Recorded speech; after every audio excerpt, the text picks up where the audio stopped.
o kubuha alang sa kapasayuan. Ang iyang kapistahan pagkasalubong sa Hulyo 29 matag tuig. Ang nagdumala nini mao ang Bagay Solis na Nadaya. San Pedro, iampo mo kami.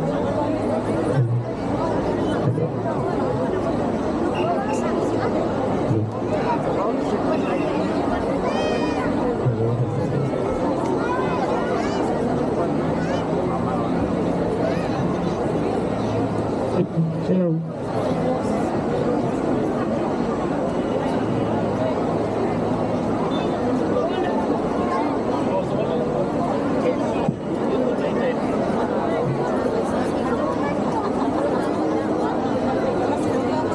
San Juan Evangelista ug Apostol. San Juan Apostol usa sa napulog duha ka mga tinun-an ni Jesus. Gitawag usab siya nga San Juan Evangelista tungod sa iyang pagkasulat sa ikaupat o katapusang ebanghelyo. Siya usab nila nga pinalangga nga tinun-an ni Jesus. Si Juan usab ang kauban ni Maria, saksi sa kasakit ni Jesus ug nagbarog sa tiilan sa krus. Usab kauban nila ang uban mga babae ang iyahang kapistahan sa ulugon sa Disyembre 27 matag tuig. Ang tinugyanan mao ang banay ni Preciosa Batilier. San Juan Apostol, iampo mo kami.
Apostol.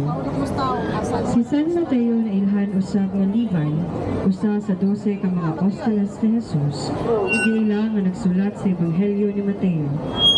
Sa walang pamahimong apostol, siya usa ka maniningil ug buhis, nga usa ka tinamay nga presidente sa mga Hudiyo.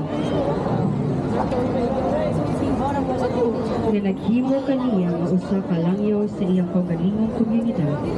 Gitawag ni Jesus si Mateo sa pagsunod kaniya ug iyang gibiyaan ang iyang posisyon sa maniningil ug buhis agon mahimong disipulo nga nagsaksi mismo sa misteryo ni Jesus. Ang iyang kapistahan pagkasulugon sa September 21 matag tuig. Ang tinugyanan mao ang banay ni Reverend Father Noel Menyoso. San Judas Mateo Apostol, iyang pumukaman.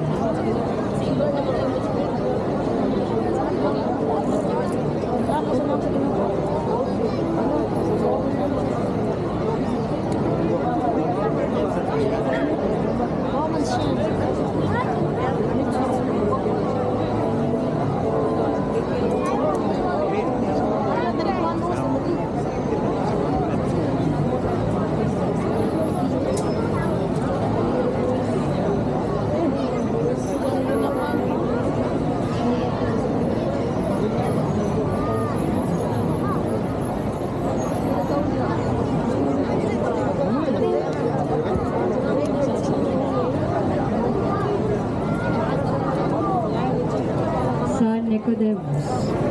Si Nicodemo usa sa mga punuan sa mga Hudeyo ug mga Pariseo nga wala motuo ni Jesus.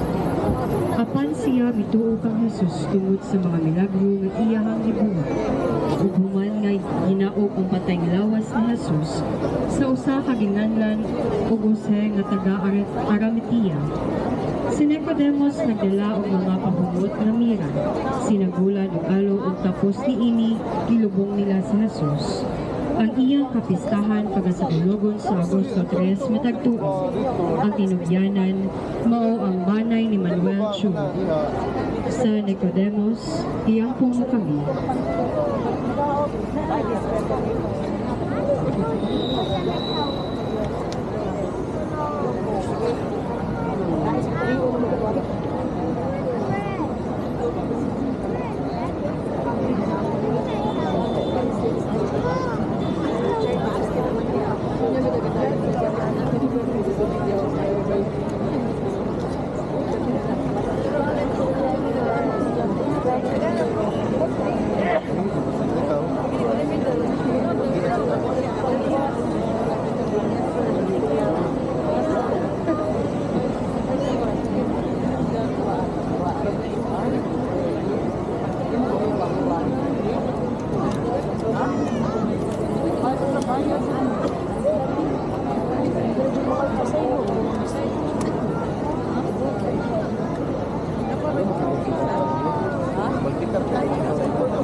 San Jose de Arimatea.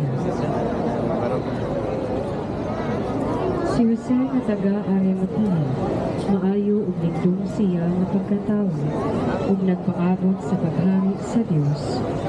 Ug bisan tuod sakop siya sa labang pukmanan sa mga Hudeyo, wala siya muuyon sa ilang bukod ug sa ilang gibuhat. Miadto siya kang Pilato ug ipangayo niya ang lawas ni Jesus. Unya milakaw siya ug mipalit og panapton. Nga lino ug sa tabang ni Nicodemo, gikuha nila ang lawas gikan sa krus ug giputos niya panapton nga lino ug gibutang sa usa ka lubnganan nga gilungag diha sa pagkampang nga bato, usa ka lubnganan nga wala pagayod magamit. Ang iyahang kapistahan pagasa ulugon sa Agosto 31 matag tuig. Ang tinubyanan mao ang banay ni Esteban Abasolo. San Jose de Arimatea.